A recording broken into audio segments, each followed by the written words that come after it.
Jadi pertanyaan saya cuma sederhana, Pak Jokowi masih mau terus sampai selesai nggak? Kan ketahuan kagak bisa ngapa-ngapain. Kejadian hari ini misalnya, kelangkaan minyak goreng. Bisa saja dia coba menyiram mukanya sendiri yang kata-katanya. Bukan mengkritik Presiden Jokowi, artinya semua pernyataannya kontradiktif. Ini Jokowi pemimpin yang kagak jelas, sibuk nyari alasan. Ini menghakimi orang dan menurut saya berhenti. Saya pikir nggak bijaksana loh. Tidak diangkat oleh siapapun untuk menjadi hakim bagi siapapun. Mereka cuma menyampaikan gerutuan-gerutuan saja. Nah, maksud saya berhenti seperti itu. Kalau nanti kejadian sesuatu jangan nyesel gitu aja. Padahal diperlukan orang yang ngerti masalah. Bang Luhut bilang, ini bos saya Dr. Rizal Ramli, Menko, dia itu sipil, tapi kelakuannya kayak Jenderal Bintang 5. Kita kalau hanya satu orang ngomong, emang lu siapa? Mau jadi wakil presiden nggak bisa, apalagi jadi presiden. Jadi kau jangan mimpi. Tim ekonomi Pak Jokowi, ya maaf lah saya bilang memang payah kok. Ini waktu saya jadi Menko Gus Dur, saya kan nggak mau import, kasih petani nguntung gitu loh.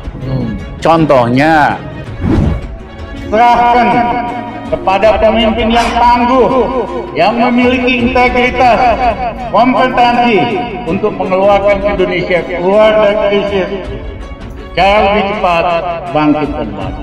Kau nggak pernah ngaca, jadi ngomong nggak sembarangan saja. Jadi jangan kau ajari ikan berenang. Ngomong aja. Ayo silakan. Hari pertama kami jadi presiden, saya akan tangkap 100 orang paling brengsek di Indonesia. Marah nih, masih dendam. Saya mau jawab. Saya teruskan dulu. Ya, saya mau jawab. Apa yang disampaikan oleh Nuduh sembarangan. Saya tidak nuduh. Orang-orang ini demi aibnya nggak dibuka, dia mau melawan konstitusi yang minta Jokowi diperpanjang. Itu semua ada kasus hukumnya semua. Pak Jokowi itu apa urusannya? Dia kan sudah sebutkan bahwa saya taat pada konstitusi. Udah jelas itu. Konstitusinya sekarang ini 2 periode, beliau taat 2 periode. Saya tegaskan, saya tidak ada niat, tidak ada juga berminat menjadi presiden 3 periode. Konstitusi mengamanahkan 2 periode. Itu yang harus kita jaga bersama-sama. Bantahan Joko Widodo untuk 3 periode menjadi presiden juga diungkapkan Menteri Koordinator Politik Hukum dan Keamanan Mahfud MD. Kalau ada orang-orang mendorong Pak Jokowi menjadi presiden lagi, kata Pak Jokowi ini, itu hanya 2 alasannya. 1 ingin menjerumuskan, 2 ingin menjilat. Rekayasa adu domba. Setiap ada masalah di Indonesia, solusi mereka cuma satu, radikal. Itu tuduhan dan fitnah, menggiring opini dan untuk kepentingan kapitalisasi politik berbasis gosip. Ini tidak boleh. Jika Jokowi mengundurkan diri baik-baik, apakah kita akan memaafkan dia? Tidak. Jokowi punya pilihan untuk mengundurkan diri secara baik. Ini nggak usah bangga kau. Siapa kau? Ini ada ngaca ya. Pernyataan itu betul-betul merendahkan dirinya sendiri. Tujuan kita, kalau Mas Rizal nih pasti betul-betul buat rakyat. Kita kalau hanya satu orang ngomong, emang lu siapa? Mau jadi wakil presiden nggak bisa, apalagi jadi presiden. Jadi kau jangan mimpi. Ya tunggu aja waktunya.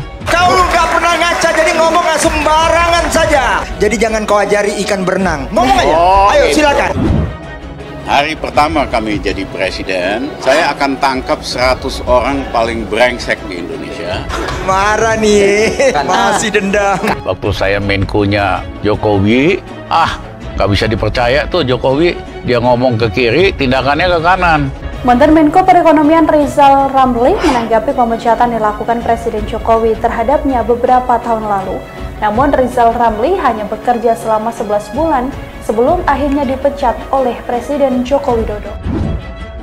Menteri Koordinator Bidang Maritim dan Investasi Luhut Binsar Panjaitan mendadak menjadi sorotan, bahkan menjadi trending topik di Twitter.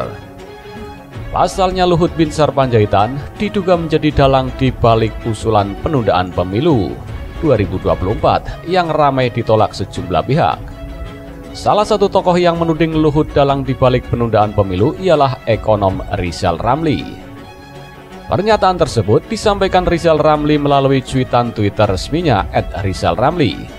Dirinya bahkan menggunakan istilah kerbau untuk menyindir siasat Luhut. Diketahui tuduhan Rizal Ramli didasari berita yang disampaikan CNN Indonesia pada 2 Maret 2022. Rizal Ramli bahkan sampaikan sindiran kepada Luhut. Ia menyebutkan Luhut cari orang bermasalah sehingga jadi kerbau diikat hidungnya dan dinilai Luhut berniat merusak demokrasi. Selain merusak demokrasi, Rizal Ramli menilai Luhut melawan konstitusi dan amanah demokrasi. Ternyata si abang Luhut biangnya, tulis Rizal Ramli dalam cuitan Twitternya @RizalRamli pada Kamis 10 Maret 2022. Bang Luhut, teknik cari orang bermasalah, tulis Rizal Ramli melanjutkan. Sehingga bisa jadi kerbau diikat hidungnya, tulis Rizal Ramli melanjutkan lagi. Kemudian Rizal Ramli menilai Luhut telah melakukan suatu hal yang kuno, merusak demokrasi dan melawan konstitusi. Sudah kuno, merusak demokrasi, melawan konstitusi dan amanah demokrasi, tulis Rizal Ramli.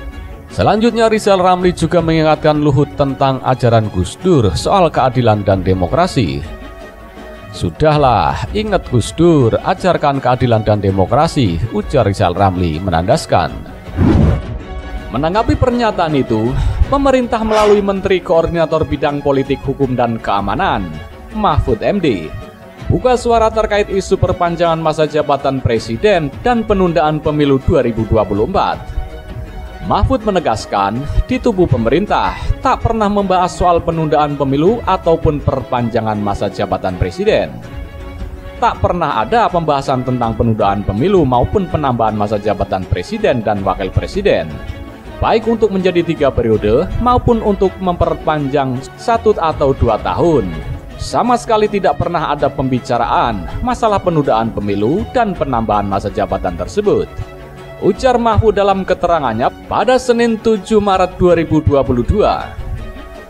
Pernyataan Mahfud menyusul wacana perpanjangan masa jabatan Presiden dan penundaan pemilu 2024 yang dilontarkan oleh beberapa para ketua umum partai politik koalisi. Mahfud menyebut justru Presiden Joko Widodo sampai 2 kali memimpin rapat kabinet, yaitu pada tanggal 14 September 2021 dan 27 September 2021. Dalam rapat kabinet tersebut, kata Mahfud, Jokowi meminta dirinya, Mendagri Tito Karnavian, dan Kepala BIN Budi Gunawan memastikan pemilu 2024 berjalan aman, lancar, tidak memboroskan anggaran. Selain itu, dalam rapat kabinet, Mahfud menuturkan, Jokowi juga meminta agar tidak terlalu lama masa kampanyenya dan juga tidak terlalu lama jarak antara pemungutan suara dan hari pelantikan pejabat-pejabat hasil pemilu dan pilkada tahun 2024. Ini maksudnya agar naiknya suhu politik menjelang pembentukan kabinet pada tahun 2024 tidak terlalu lama. Ini disampaikan oleh Presiden pada rapat tanggal 14 September 2021, ucap Mahfud MD. Mantan Ketua MK itu juga menjelaskan, dalam rapat kabinet, Jokowi meminta dirinya bersama Mendagri, Tito dan Kepala BIN Budi Gunawan untuk berkomunikasi dengan KPU, Bawaslu, DKPP, dan DPR untuk menentukan jadwal pemilu. Sehingga kata Mahfud, berdasarkan rapat lintas kementerian atau lembaga yang dilaksanakan di Kemenko Polhukam, pada tanggal 17 September 2021 dan tanggal 23 September 2021, pemerintah mengusulkan pemungutan suara tanggal 8 atau 15 Mei 2024. Ini disetujui oleh rapat kabinet yang dipimpin oleh Presiden pada tanggal 27 September 2021 agar disampaikan kepada KPU dan DPR, ungkap dia. Namun kata Mahfud, ketika alternatif tersebut disampaikan dalam raker tanggal 6 Oktober 2021 antara DPR, KPU, dan pemerintah, ternyata DPR dan KPU tidak setuju dan mengajukan alternatif lain. Karena itu, Jokowi, kata Mahfud, berkomunikasi langsung dengan KPU. Sehingga Mahfud menuturkan dalam pertemuan tersebut, Jokowi setuju pemilu digelar pada 14 Februari 2024. Presiden berkomunikasi langsung dengan KPU di Istana pada tanggal 11 November 2021 dan Presiden menyatakan setuju pemungutan suara dilaksanakan tanggal 14 Februari 2024. Tanggal 14 Februari 2024 itulah yang kemudian disetujui oleh DPR, KPU, dan pemerintah. Pada raker tanggal 24 Januari 2024, papar Mahfud MD. Lebih lanjut, Mahfud mengatakan Jokowi kembali menekankan kepada dirinya, Mendagri Tito Karnavian, dan Kepala BIN untuk mempersiapkan instrumen pelaksanaan pemilu dan pilkada serentak tahun 2024. Sehingga kata Mahfud, sikap Jokowi jelas bahwa pemilu 2024 tetap digelar pada 14 Februari 2024. Setelah itu, Presiden menekankan lagi kepada Menko Polhukam dan Mendagri agar betul-betul mempersiapkan semua instrumen yang diperlukan untuk pelaksanaan pemilu dan pilkada serentak tahun 2024. Dengan demikian, sikap Presiden sudah jelas tentang jadwal penyelenggaraan pemilu tahun 2024, katanya. Di tubuh pemerintah sendiri, sampai sekarang tidak pernah ada pembahasan tentang penundaan pemilu maupun penambahan masa jabatan Presiden dan Wapres. Joko Widodo memastikan dirinya menolak wacana penundaan pemilu. Presiden menyatakan wacana penundaan pemilu tidak bisa dilarang karena menjadi bagian dari demokrasi. Namun semua pihak termasuk dirinya harus taat dan tunduk pada konstitusi. Apalagi yang harus saya sampaikan, bolak-balik sikap saya nggak berubah. Janganlah membuat kegaduhan baru. Kita saat ini tengah fokus pada penanganan pandemi dan saya tegaskan, saya tidak ada niat, tidak ada juga berminat menjadi presiden 3 periode. Konstitusi mengamanahkan 2 periode, itu yang harus kita jaga bersama-sama.